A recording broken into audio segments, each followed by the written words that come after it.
Assalamualaikum warahmatullahi wabarakatuh. Selamat pagi adik-adik. Bagaimana kabar kalian hari ini? Nah, kakak harap kalian tetap sehat-sehat aja ya. Meskipun di masa pandemi ini, kakak harap kalian gak lupa untuk rajin berolahraga. Karena dengan olahraga, tubuh kalian akan tetap terjaga kesehatannya. Nah, kakak penasaran nih, kira-kira olahraga favorit kalian apa ya? Mungkin ada yang favoritnya berlari, atau berenang, atau bermain sepak bola. Nah, apapun olahraga favorit yang kalian sukai itu tadi, pasti semuanya membutuhkan energi untuk dapat melakukannya. Lalu, energi di tubuh kita itu asalnya dari mana ya? Kalau dari pembelajaran yang sebelumnya, kita tahu bahwa energi yang ada di dalam tubuh kita itu berasal dari makanan yang kita konsumsi. Nah, jawaban kalian tidak salah kok. Makanan yang kita konsumsi nggak langsung jadi energi. Ada proses lanjutan setelah makanan itu dicerna, biar bisa jadi energi. Kira-kira apa ya prosesnya? Nah, proses-proses itu bisa melalui metabolisme sel. Nah, hari ini kita akan belajar tentang transformasi energi dan metabolisme sel. Tujuan pembelajaran kita yaitu untuk menjelaskan transformasi energi oleh klorofil, yang kedua menjelaskan transformasi energi oleh mitokondria, yang ketiga menjelaskan perbedaan antara anabolisme dan katabolisme, yang keempat menjelaskan proses fotosintesis, dan yang kelima menjelaskan proses respirasi. Kayak banyak banget gitu ya materinya. Namun tenang aja, kita akan belajar secara perlahan dan mendetail agar kalian lebih paham. Kakak harap kalian sudah siap ya untuk menerima materinya. Kita mulai. Nah, di alam itu ada dua jenis makhluk hidup.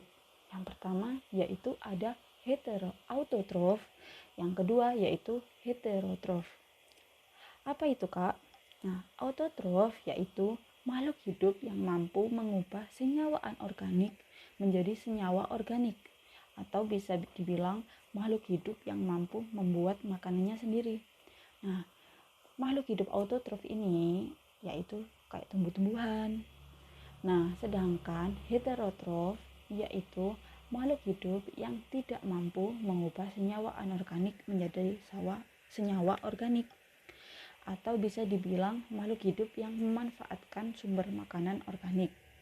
Nah, contohnya yaitu seperti kita nih, manusia dan juga hewan-hewan. Nah, senyawa anorganik atau senyawa organik itu kayak gini. Senyawa organik itu karbohidrat, lemak, protein. Nah, sedangkan senyawa anorganik itu cahaya matahari, air, oksigen. Nah, tumbuhan yang termasuk ke dalam makhluk hidup autotrof itu bisa membuat makanannya sendiri, yaitu dari mengubah cahaya matahari menjadi senyawa organik berupa karbohidrat. Nah, nanti kita akan belajar di slide selanjutnya. Nah, karena heterotrof ini makhluk hidup yang tidak mampu membuat makanannya sendiri, maka makhluk hidup heterotrof memperoleh energi dari mengonsumsi makanan. Nah, makanan-makanan yang kita kandung itu ada energi kimianya, lalu akan dirubah menjadi energi kinetik sehingga kita bisa melakukan aktivitas-aktivitas yang kita biasa lakukan. Nah, proses perubahan ini dari energi kimia menjadi energi kinetik itu dinamakan transformasi energi. Transformasi energi yaitu proses mengubah energi dari satu bentuk ke bentuk lainnya. Nah, kira-kira kalian masih ingat nggak hukum kekekalan energi? Bunyinya apa? Hukum kekekalan energi menyatakan bahwa energi tidak dapat diciptakan ataupun dimusnahkan, namun energi dapat berubah bentuk. Nah, dari pernyataan tersebut dapat disimpulkan kalau energi itu tidak hilang, namun hanya berubah bentuk. Dan juga jumlah total energi itu akan selalu sama meskipun bentuknya berubah-ubah. Nah, Transformasi energi di dalam sel itu ada dua cara. Yang pertama, transformasi energi oleh klorofil, dan yang kedua yaitu transformasi energi oleh mitokondria. Nah, klorofil maupun mitokondria ini merupakan bagian dari sel. Mungkin kalian masih asing ya dengan kata-kata sel. Nah, sel ini akan kalian pelajari di semester depan. Nah, untuk saat ini kita hanya perlu mengetahui bahwa sel merupakan unit penyusun makhluk hidup yang paling kecil. Jadi, seluruh makhluk hidup itu tersusun dari sel-sel. Nah, di dalam sel terdapat organel-organel sel. Salah satu organel-organel selnya itu ada mitokondria dan klorofil ini. Nah, apa itu klorofil? Nah, klorofil adalah zat hijau daun yang berperan dalam proses fotosintesis. Nah, klorofil ini ada di daun. Nah, di daun itu tersusun atas sel-sel tumbuhan. Di dalam sel tumbuhan terdapat organel sel yang dinamakan kloroplas. Nah, di dalam kloroplas inilah terdapat klorofil. Nah, transformasi energi oleh klorofil itu ada kaitannya dengan proses fotosintesis. Proses fotosintesis ini ada kaitannya dengan energi radiasi sinar matahari. Nah, energi cahaya matahari itu tadi akan ditangkap oleh klorofil dan digunakan untuk mereaksikan karbon dioksida dan air atau H2O menjadi glukosa atau karbohidrat dan oksigen. Jadi, intinya di transformasi energi oleh klorofil ini yaitu merubah energi cahaya matahari, energi cahaya menjadi energi kimia yang disimpan dalam molekul karbohidrat. Kakak ulangi ya. Jadi, transformasi energi oleh klorofil itu merubah energi cahaya menjadi energi kimia yang disimpan dalam molekul karbohidrat. Nah, yang kedua yaitu ada transformasi energi oleh mitokondria. Nah, mitokondria ini merupakan salah satu organel sel. Bentuknya berliku-liku seperti ini. Nah, mitokondria ini berperan dalam proses respirasi sel. Nah, di dalam proses respirasi sel itu tadi akan merubah energi kimia. Biasanya energi kimianya itu berupa karbohidrat, protein, dan lemak menjadi energi kimia lainnya berupa ATP. Nah, ATP merupakan adenosin trifosfat, yaitu molekul pembawa energi. Nah, ketika energi-energi itu tadi dihasilkan oleh proses respirasi ini, nanti akan membuat sel-sel yang ada di dalam tubuh kita bisa berfungsi sehingga kita bisa melakukan aktivitas-aktivitas. Nah, proses-proses transformasi energi ini berlangsung dalam suatu proses kimia yang disebut metabolisme. Apa itu metabolisme? Dalam ilmu biologi, metabolisme merupakan proses kimia yang terjadi di dalam tubuh sel makhluk hidup.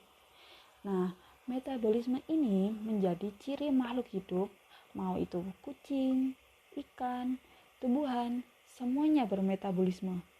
Nah, metabolisme ini proses yang penting banget buat makhluk hidup, karena kalau metabolisme itu berhenti, maka makhluk hidup itu akan mati. Nah, metabolisme ini ada dua. Yang pertama ada anabolisme, yang kedua ada katabolisme. Kita akan bahas satu-satu ya. Yang pertama yaitu anabolisme. Anabolisme terjadi ketika rangkaian reaksi kimianya menyusun senyawa sederhana menjadi senyawa yang lebih kompleks. Dengan begitu, anabolisme menjadi reaksi yang membutuhkan energi.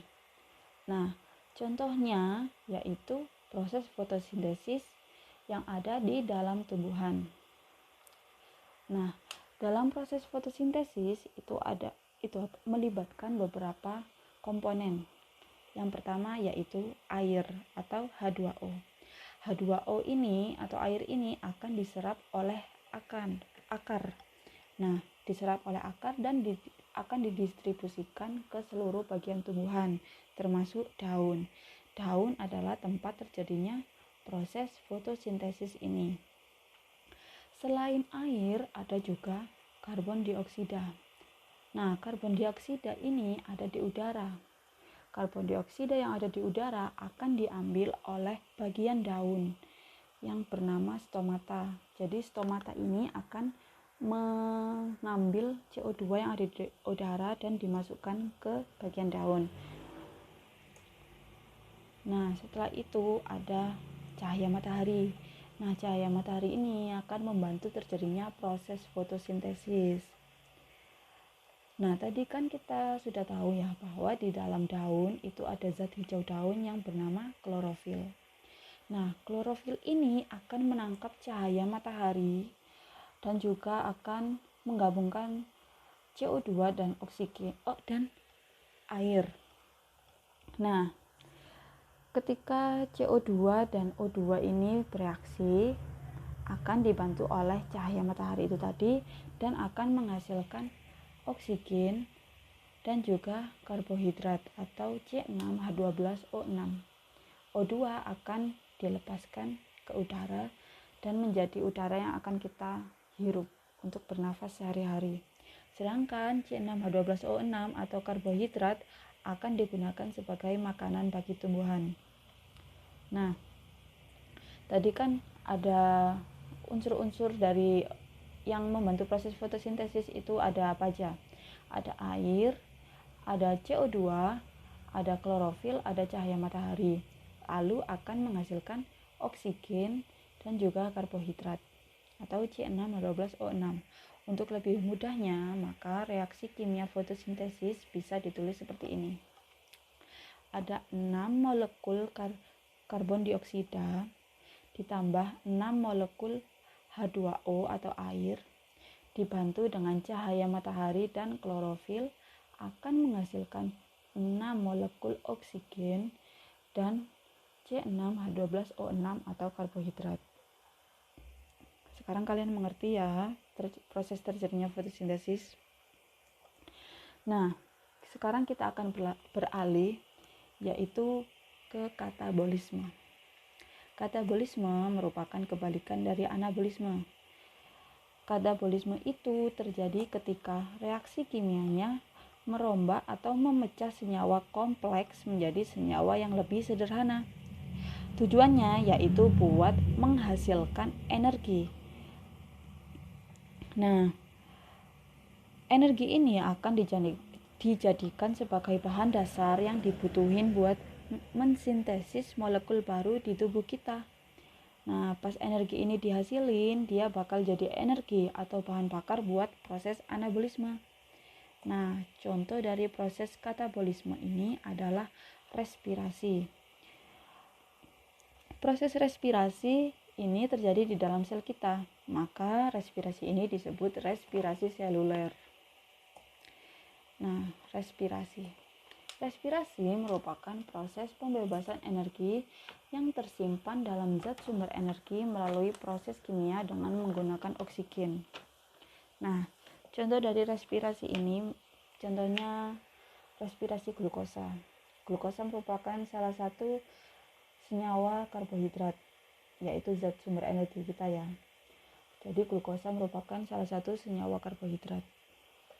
Nah, ketika mengalami proses respirasi, senyawa glukosa ini akan bereaksi dengan 6 molekul oksigen. 1, 2, 3, 4, 5, 6.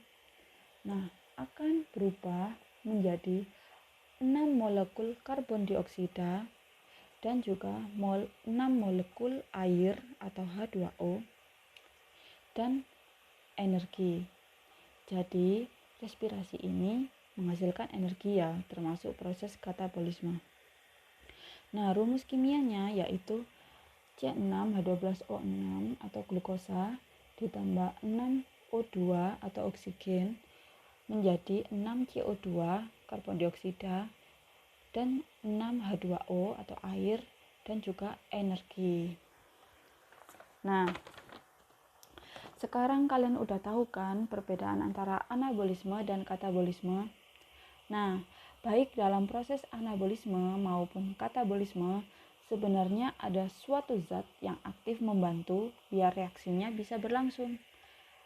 Nah, zat ini namanya enzim. Enzim merupakan senyawa protein yang mempercepat proses reaksi tanpa habis bereaksi. Nah, enzim berfungsi agar proses metabolisme dalam tubuh dapat berlangsung. Nah, jika enzim tidak ada, maka proses metabolisme yang terdiri dari katabolisme dan anabolisme itu tadi tidak akan berlangsung atau berlangsung lebih lambat. Jadi, enzim ini diperlukan untuk proses metabolisme. Namun, untuk saat ini kita cukup mempelajari enzim sekedar tahu ini aja. Untuk lebih detailnya akan kalian pelajari di semester selanjutnya.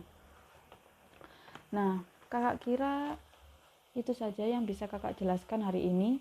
Apabila kalian masih kebingungan atau ada yang ingin ditanyakan, jangan sungkan untuk bertanya ke kakak. Terima kasih. Wassalamualaikum warahmatullahi wabarakatuh.